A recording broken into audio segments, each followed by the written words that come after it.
Assalamualaikum warahmatullahi wabarakatuh. Innal hamdalillah nahmaduhu wa nasta'inuhu wa nastaghfiruh wa na'udzu billahi min shururi anfusina wa sayyiati a'malina. Man yahdihillahu fala mudilla lahu wa man yudlil fala hadiya lahu.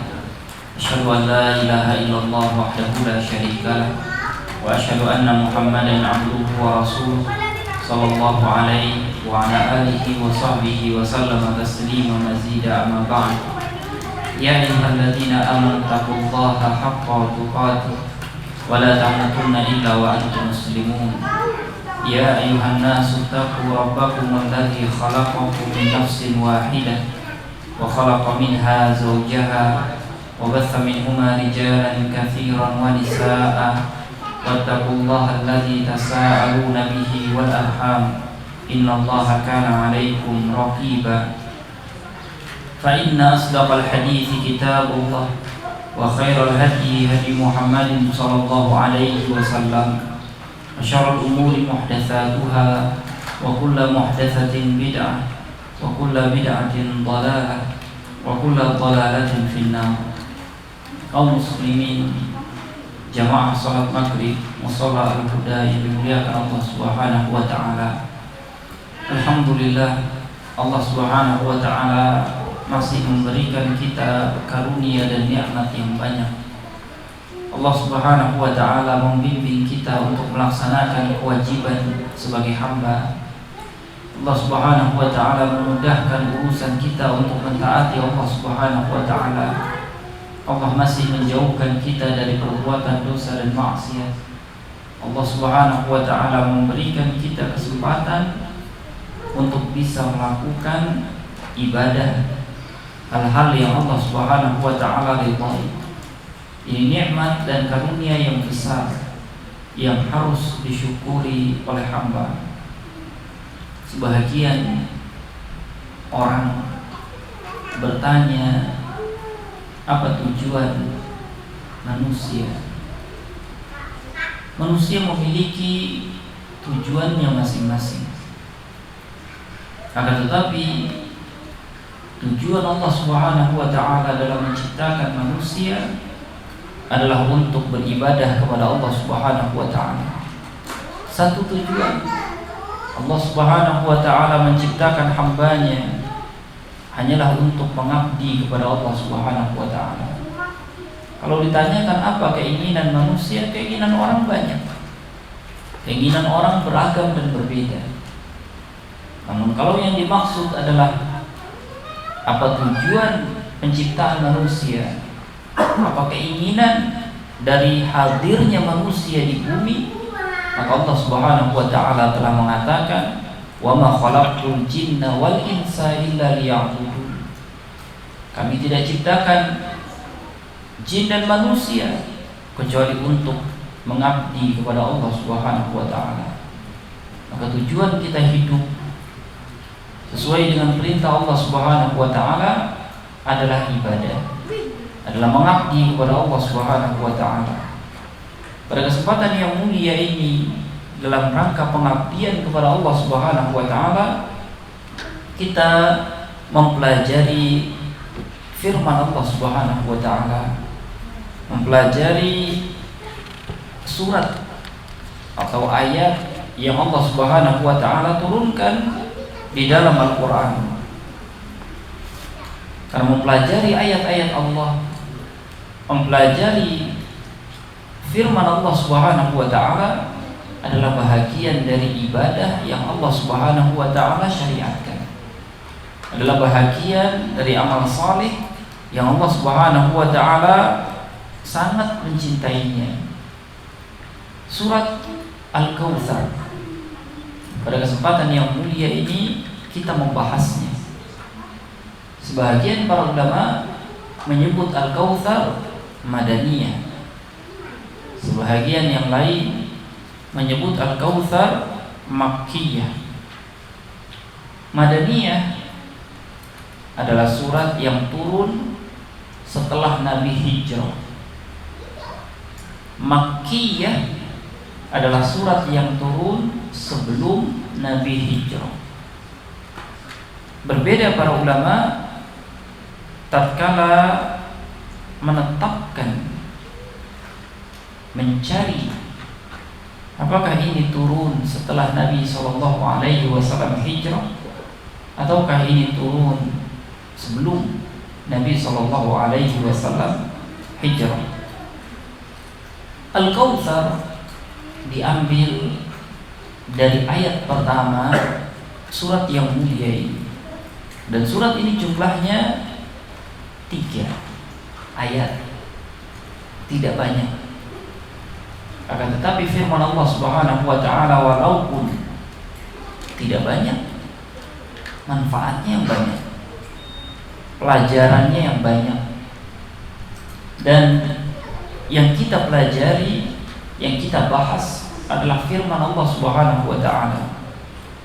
Wa khairal hadits kitabullah. Sebaik-baik ucapan adalah ucapan Allah Subhanahu wa taala. Tidak ada di dunia ini ucapan yang paling benar selain daripada ucapan Allah Subhanahu wa taala.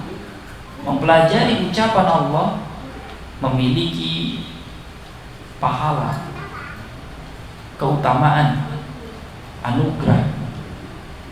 Membaca firman Allah tidak sama dengan membaca ucapan-ucapan yang lain. Allah turunkan ketenangan pada hati manusia tatkala mereka membaca firman Allah.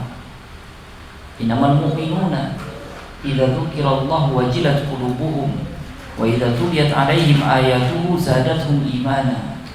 Orang beriman bila disebut nama Allah mereka akan khusyuk hatinya. Bila dibacakan firman Allah bertambah keimanannya. Alladzina amanu wa tatma'innu qulubuhum bi dzikrillah ala bi dzikrillah tatma'innul qulub. Orang beriman yang tenang hatinya dengan firman Allah Subhanahu wa taala, dan hanya dengan berzikir dengan firman Allah hati seseorang akan merasakan ketenangan. Dan ini adalah informasi dari pencipta manusia. Yang menciptakan manusia telah menginfokan dan mengabarkan, memberitahukan, memberikan arahan bahwa hati dari sebuah ciptaan Allah Subhanahu wa taala akan menemukan kenyamanan, perbaikan tatkala bersama dengan firman Allah Subhanahu wa taala.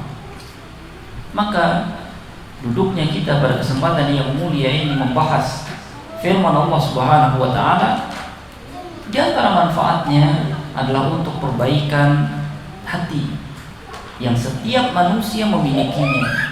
Yang Nabi SAW katakan, idza salahat salahal jasadu kulluh wa idza fasadat fasadal jasadu kulluh. Bila dia baik, seluruh anggota dari badannya akan baik. Tapi bila dia sakit, seluruh anggota dari badannya dia akan sakit. Ala wahyal qalb, dan organ itu adalah hati. Surat Al-Kautsar, Allah Subhanahu wa taala berfirman, "Inna a'tainaka al-kautsar." Sesungguhnya kami, kata Allah Subhanahu wa taala. Sebahagian orang keliru faham, menafsirkan kami menunjukkan Allah Subhanahu wa taala lebih dari satu.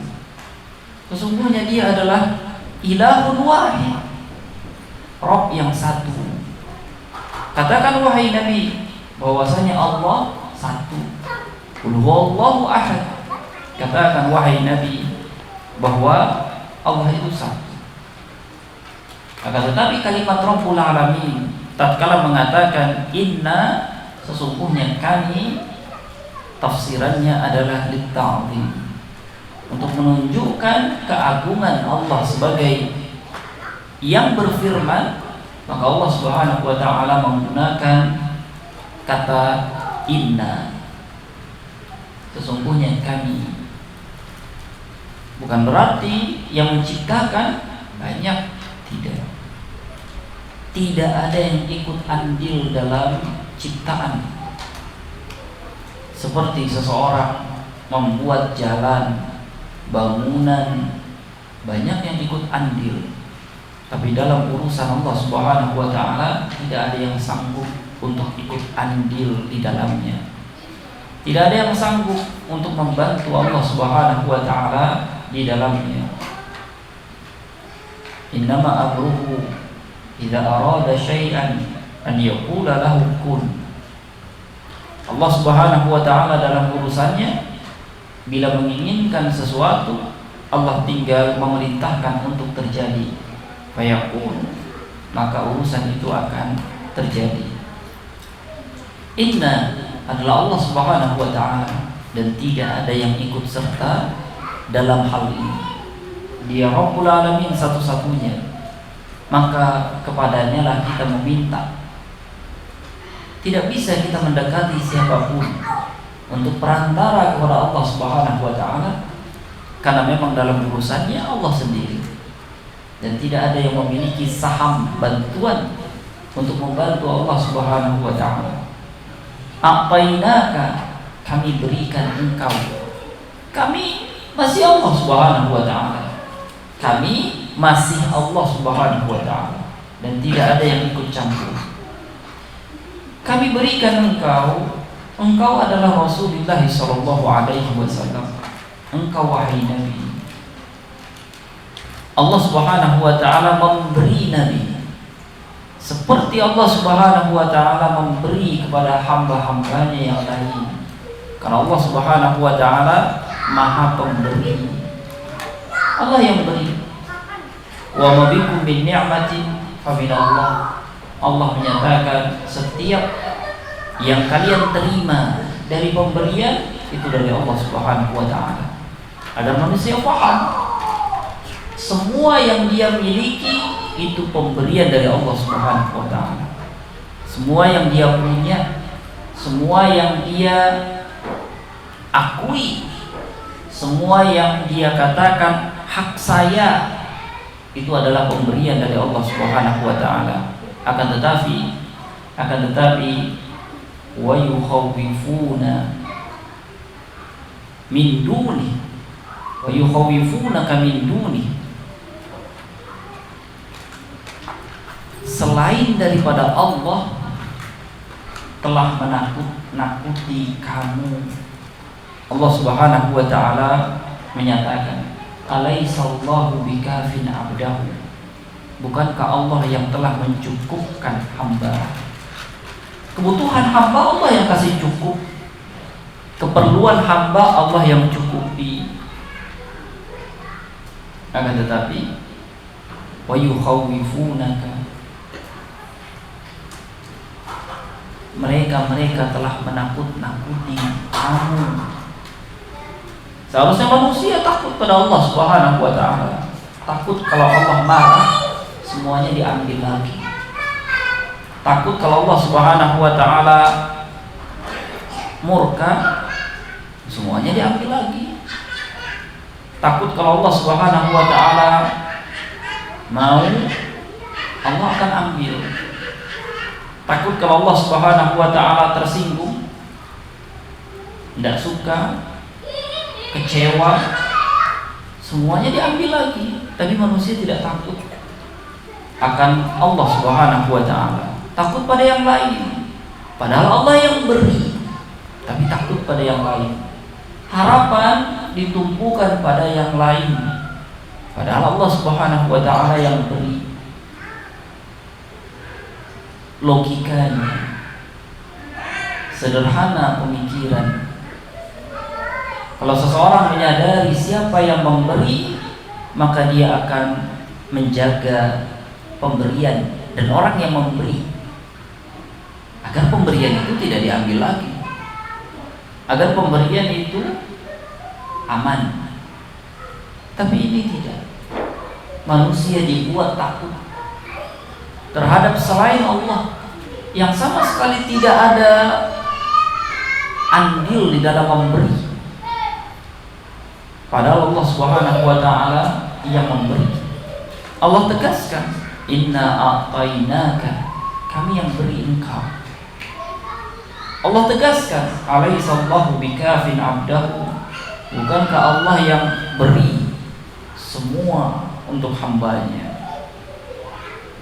Al-Kautsar dalam bahasa Arab maknanya ni'am, khusus, nikmat yang banyak.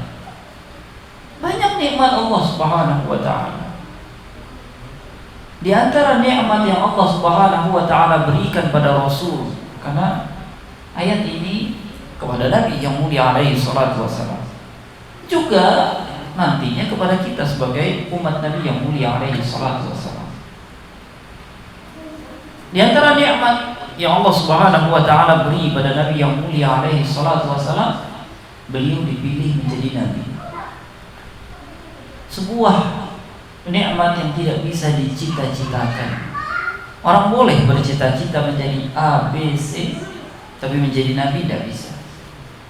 Dia punya cita-cita menjadi nabi, dia berlatih, berupaya menjadi nabi, tidak bisa.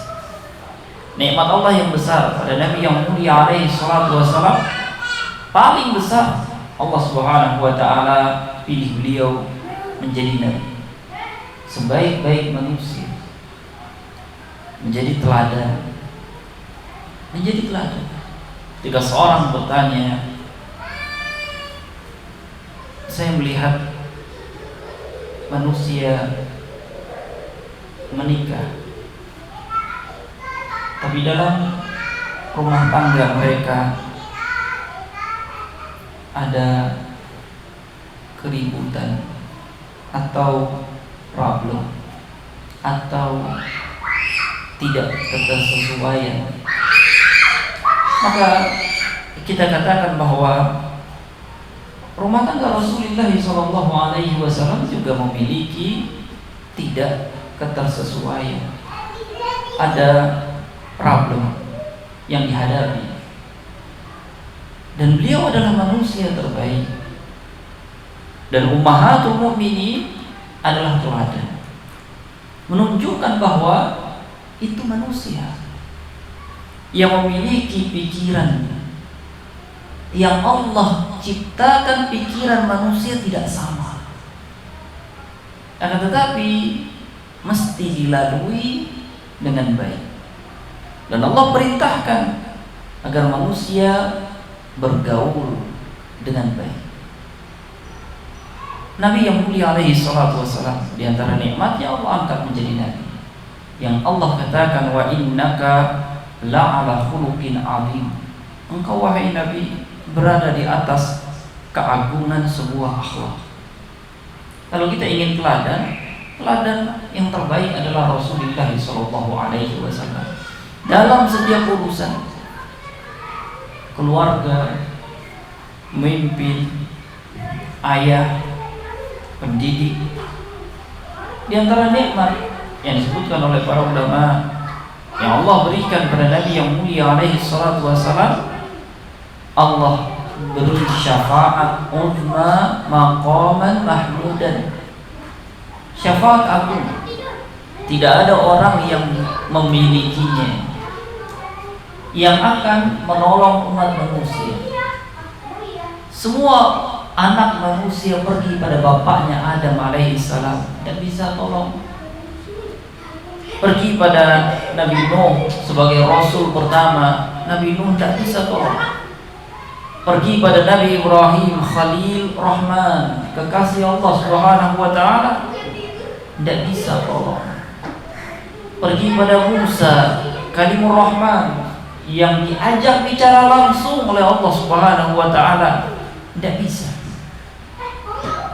Hanya Nabi yang mulia alaihi salatu wassalam yang bisa tolong segitu banyak umat manusia. Manusia semua, Nabi yang tolong untuk memberi keputusan. Karena Allah Subhanahu wa taala marah, seperti yang diriwayatkan di dalam hadis. Manusia mengira Allah marah pada hari itu, hari kiamat. Manusia mengira Allah Subhanahu wa taala marah. Keputusan terhenti, semua menunggu di dalam peluh keringat, sebahagian ditenggelamkan. Manusia ingin segera diputuskan urusan mereka. Maka Nabi yang berdoa memohon kepada Allah Subhanahu wa taala agar keputusan segera diberikan. Syafaat ummah. Allah Subhanahu wa taala juga berikan maqaman mahmudan kepada Rasulullah sallallahu alaihi wasallam untuk meminta membukakan pintu surga untuk pertama kalinya. Di antara nikmat yang Allah Subhanahu wa taala berikan pada Nabi kita yang mulia alaihi salatu wasalam, Al-Kautsar, yang juga adalah mata air surga yang turun ke telaga Rasulullah sallallahu alaihi wasallam kelak di yaumil akhir. Kata Nabi sallallahu alaihi wasallam, beliau memiliki telaga Nabi sallallahu alaihi wasallam, airnya bersumber dari mata air surga, yang itu pun namanya adalah Kautsar, yang seluruh umat Nabi sallallahu alaihi wasallam boleh minum, yang bila seseorang minum dia tidak akan haus selamanya, yang putihnya lebih putih dari susu, yang wanginya lebih wangi dari kasturi. Wangi sesuai wangi air yang menyenangkan, yang gayungnya, cidukannya lebih banyak dari bintang yang bertaburan di langit. Nah, itu kata Nabi yang mulia alaihi salatu wassalam. Siapa yang minum tidak akan haus lagi selamanya. Dan Nabi sallallahu alaihi wasallam menunggu sahabat-sahabatnya di telaga Nabi. Nabi menunggu umatnya di telaga Nabi yang mulia alaihi salatu wassalam.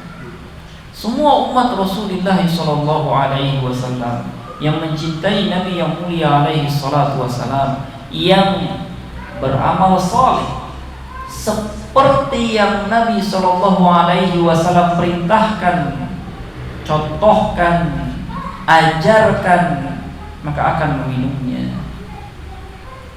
Adapun orang yang hanya mengaku-ngaku sebagai umat Nabi tapi tidak pernah mengikuti perintah Nabi, tapi melakukan yang bukan Nabi ajarkan, tidak bisa meminum dari telaga Rasulullah sallallahu alaihi wasallam. Ini adalah inna a'tayna ka al-Kautsar. Dan nikmat Allah Subhanahu wa taala pada kita banyak. Pada kita, pada Rasulullah itu diantaranya. Dan pada kita banyak.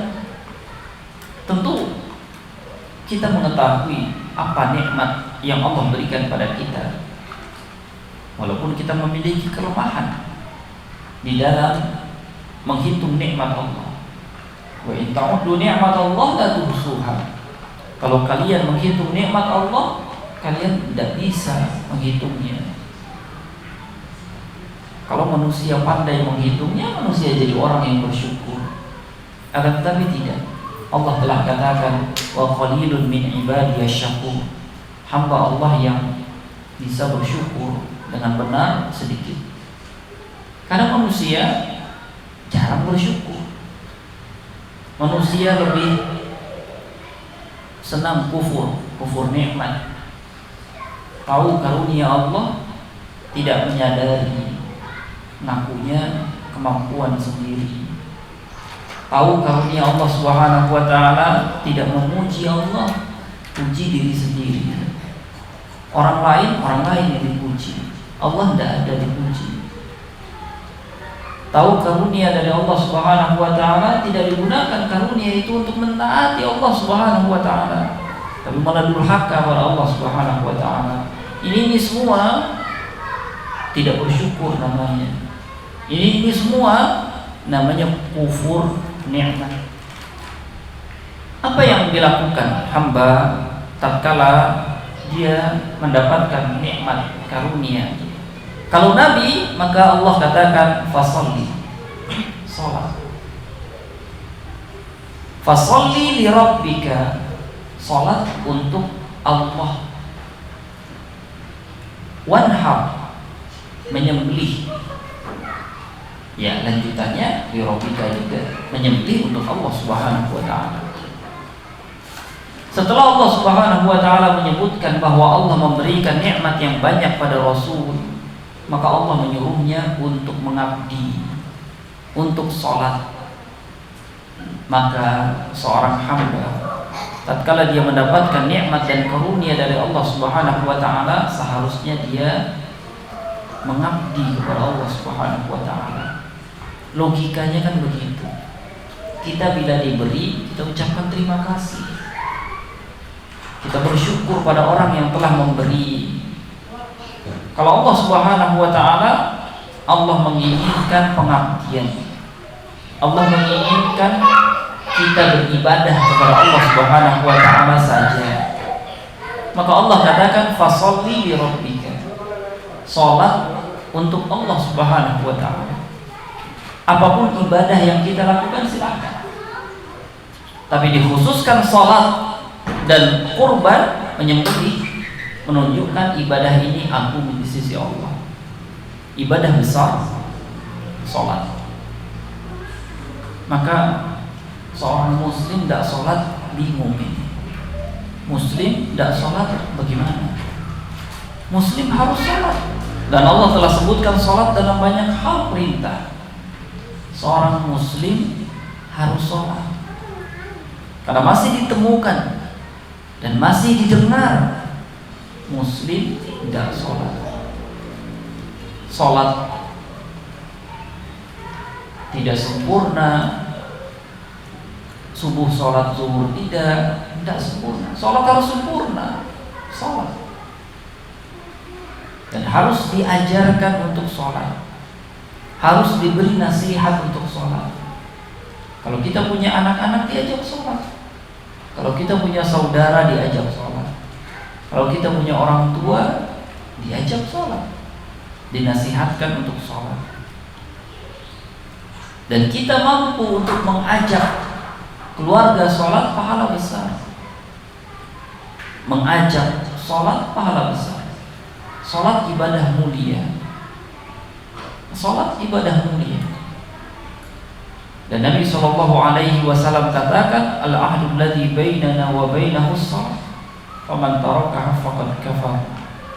Batas merah antara kita dengan mereka yang bukan orang beriman adalah sholat.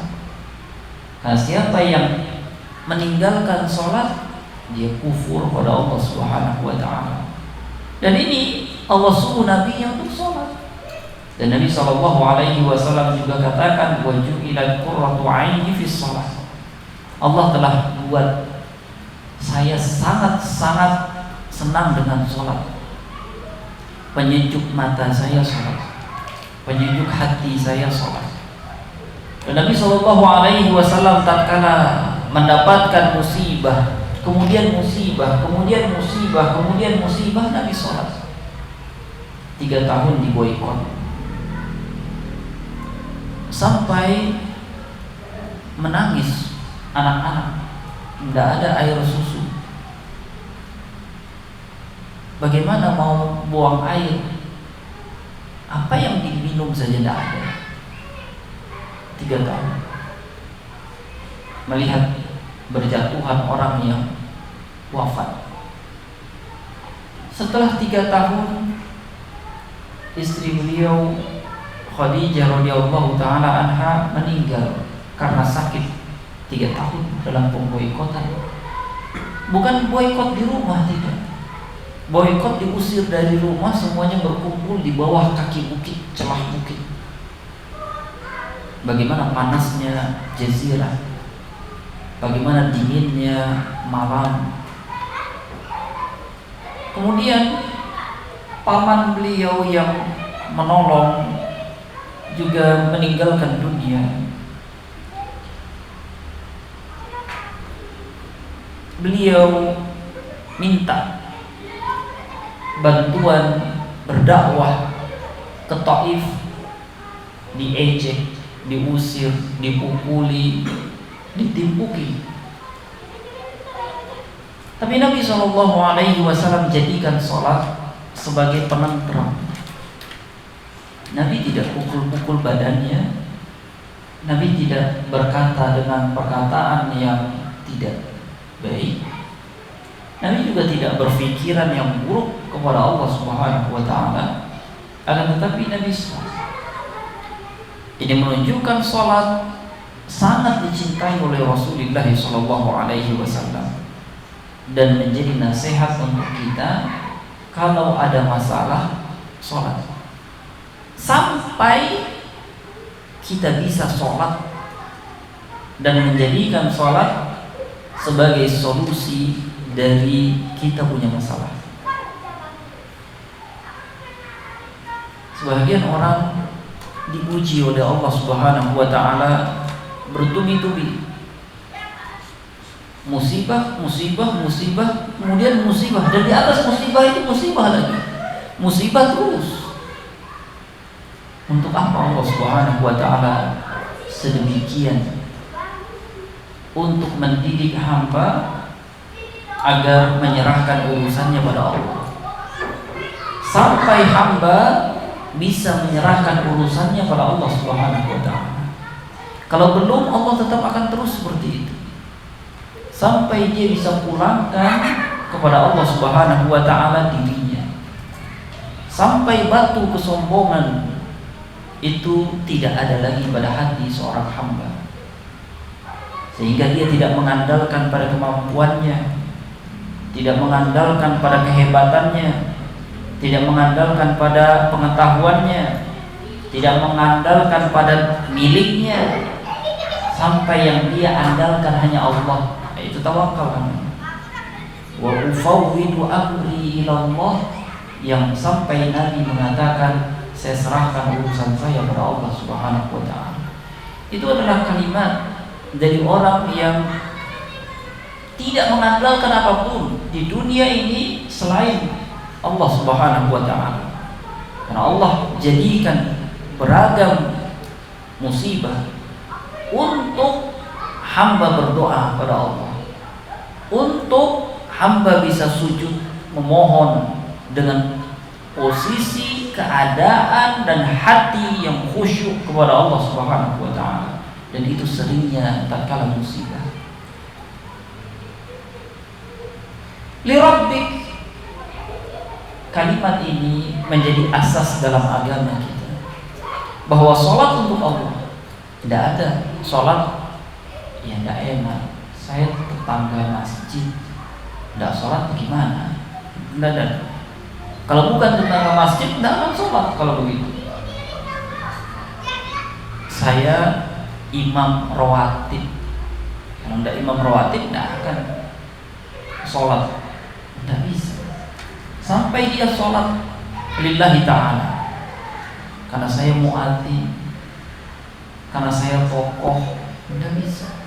Sholat lillah, li rabbik, untuk Allah Subhanahu wa ta'ala, sampai semua keterkaitan itu bukan menjadi alasan, bukan menjadi motor penggerak dirinya sholat, sampai hanya Allah yang menjadi motor penggerak kenapa dia bergerak, berdiri, ruku dan sujud.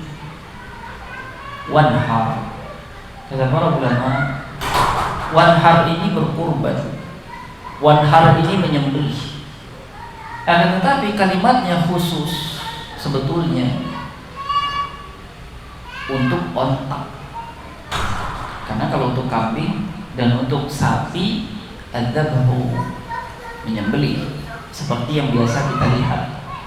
Adapun wanhar, dia model penyembelihan yang agak unik dan berbeda, yang mungkin belum di antara kita semuanya melihat bagaimana penyembelihan atau nahar. Allah sebutkan di sini sebagai isyarat, kata sebagian ulama. Tentu ada perbedaan dalam masalah ini. Allah sebutkan itu sebagai isyarat bahwa penyembelihan unta lebih manfaat Kenapa? Dagingnya lebih besar, bisa bagi-bagi banyak orang. Tapi di negeri kita tidak ada onta, jarang. Untuk disembelih mungkin tidak ada. Atau kalau dikasih daging onta pun belum tentu cocok. Allah Ta'ala a'lam bishawab. Para ulama hanya mengatakan ini menunjukkan bahwa penyembelihan unta lebih bermanfaat bagi kaum muslimin. Fasholli li rabbika wadhar. Sebagian ulama mengatakan tatkala manusia diberikan nikmat dan karunia, hendaknya dia sholat dan menyembelih. Sholat dan menyembelih itu digabungkan dalam satu ayat, itu adalah sholat Idul Adha. Sholat menyembelih digabungkan. Ini kapan?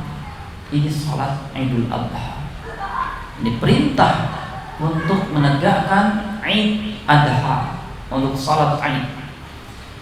Sebagian ulama mengatakan umum, semua sholat, wajibnya, sunnahnya, rawatibnya, dan semua jenis sholat dianjurkan, diperintahkan tatkala manusia menerima nikmat dari Allah Subhanahu wa Ta'ala. Maka tatkala kita mendapatkan nikmat kemudian kita durhaka pada Allah, nah ini bahaya, ini kufur nikmat. Setelah dapat nikmat tidak sholat, Allah suruh sholat, kita tidak sholat, tidak boleh. Setelah Allah beri nikmat, semakin banyak yang Allah kasih, harusnya semakin sholat.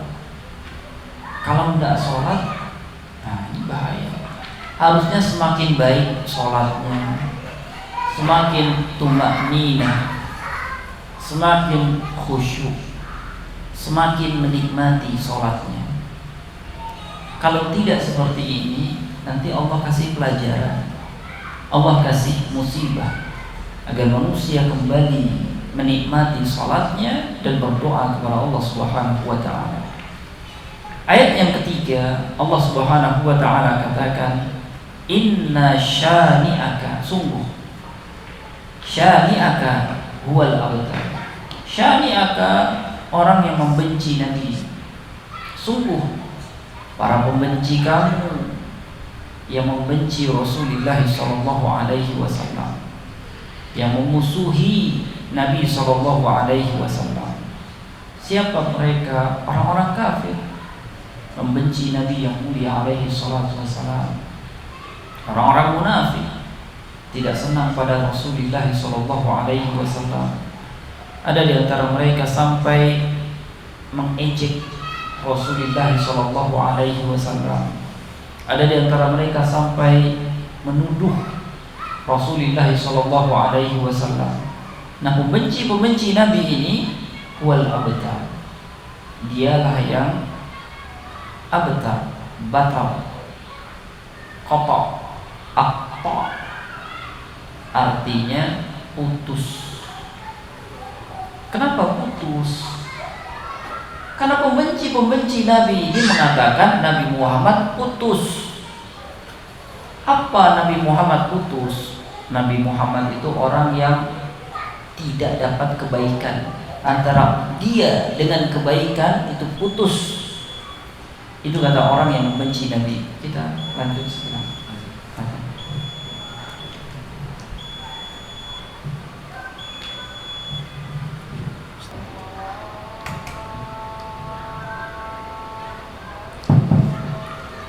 Allah Subhanahu wa Ta'ala berfirman, inna syani'aka huwal abtar.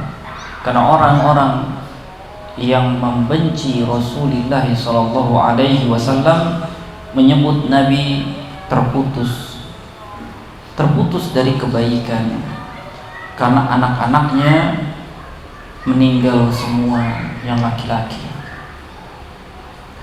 terputus keturunan. Karena Nabi sallallahu alaihi wasallam anak laki-lakinya meninggal semua.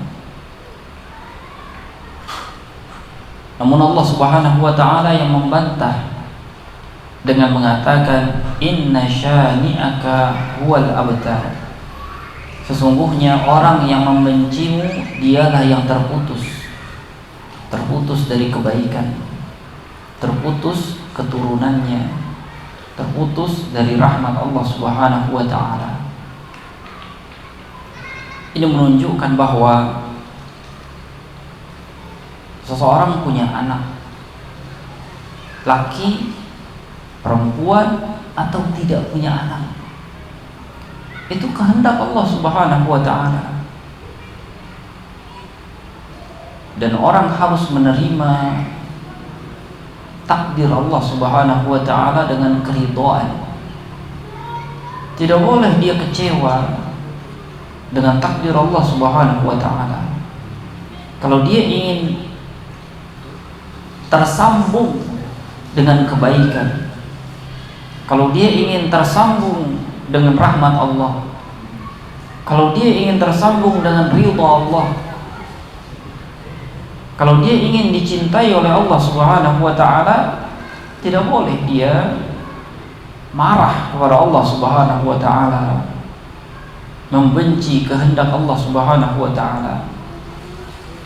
Nabi sallallahu alaihi wasallam diberikan takdir oleh Allah Subhanahu wa ta'ala, tidak ada anak laki-laki yang tumbuh dewasa. Semua anak-anak Nabi yang mulia alaihi salatu wasallam perempuan, tumbuh dewasa dan menikah. Padahal bangsa Arab sangat malu punya anak perempuan. Sebahagian membunuh anak perempuannya hidup-hidup, sebahagian mengubur anak perempuannya hidup-hidup. Tapi tidak pada Rasulullah sallallahu alaihi wasallam, menunjukkan bahwa kita tidak boleh kecewa dengan mengatakan saya tidak punya keturunan, saya terputus keturunannya, tidak ada yang anak laki-laki yang menuruni saya, dan kalimat-kalimat lainnya yang menunjukkan dia marah atau kecewa dengan takdir Allah Subhanahu wa ta'ala. Karena yang membenci Rasul, dia yang terputus. Bagaimana dengan membenci Allah Subhanahu wa ta'ala? Membenci takdir Allah, membenci keputusan Allah. Ini orang lebih terputus dan terpuruk ke dalam keburukan. Dan membenci Rasul kita tujukan untuk orang kafir, orang munafik. Namun jangan sampai kita membenci Nabi. Wal'iyadzu billah. Mungkin tidak ada umat Rasulullah sallallahu alaihi wasallam yang membenci Nabi yang mulia alaihi salatu wasallam. Karena tidak boleh seseorang punya benci pada nabinya, sementara Nabi sangat menyayangi mereka umatnya. Atau dia membenci apa yang diajarkan oleh Rasulullah sallallahu alaihi wasallam. Nabi mengajarkan banyak hal dan dia membenci sebahagian dari hal-hal yang diajarkan oleh Rasulullah sallallahu alaihi wasallam. Pun ini tidak boleh. Kalau dia tidak mau menjadi hamba yang terputus, karena pembenci Rasul pun sederajat dengan pembenci yang Nabi sallallahu alaihi wasallam bawa.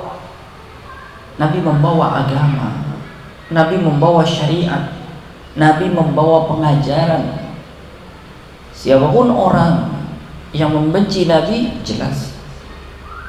Tapi yang kurang difahami oleh sebahagian orang adalah membenci apa yang Nabi sallallahu alaihi wasallam bawa dari syariat, pengajaran, pendidikan. Maka membenci ini semua, membenci sunnah Rasulullah sallallahu alaihi wasallam adalah bahagian dari keburukan yang kita mengkhawatirkan diri kita masuk pada ayat ketiga, abtar, terputus dari rahmat Allah. terputus dari kasih sayang Allah. Artinya orang yang membenci Nabi, membenci syariat Rasulullah sallallahu alaihi wasallam, dia mendapat murka Allah, mendapat marahnya Allah Subhanahu wa taala. Wal iyadu billah. Dan setiap orang yang beriman tidak mau itu terjadi. Maka jangan sampai kita belum tahu, tapi kita terperangkap dalam lisan. Kan ini beberapa kejadian. Orang terperangkap karena lisannya. Dalam urusan sepele, dalam urusan pergaulan, kadung malu sudah berucap, padahal sebelumnya tidak ada maksud demikian. Tapi kan kadung sudah berucap, malu, akhirnya mempertahankan yang salah. Tidak boleh orang beriman seperti itu. Maka hati-hati dalam berucap. Pun seandainya kita ditakdirkan salah dalam berucap, tidak boleh lama-lama mempertahankan kesalahan. Harus istighfar, harus segera memperbaiki diri, harus segera minta maaf.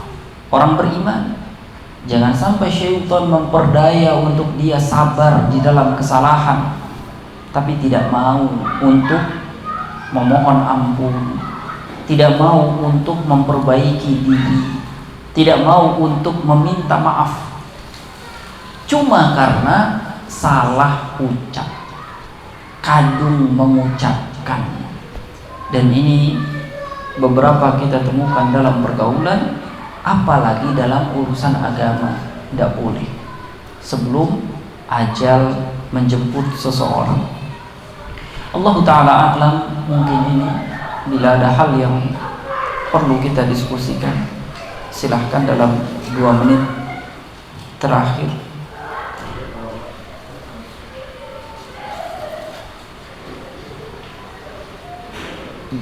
Bila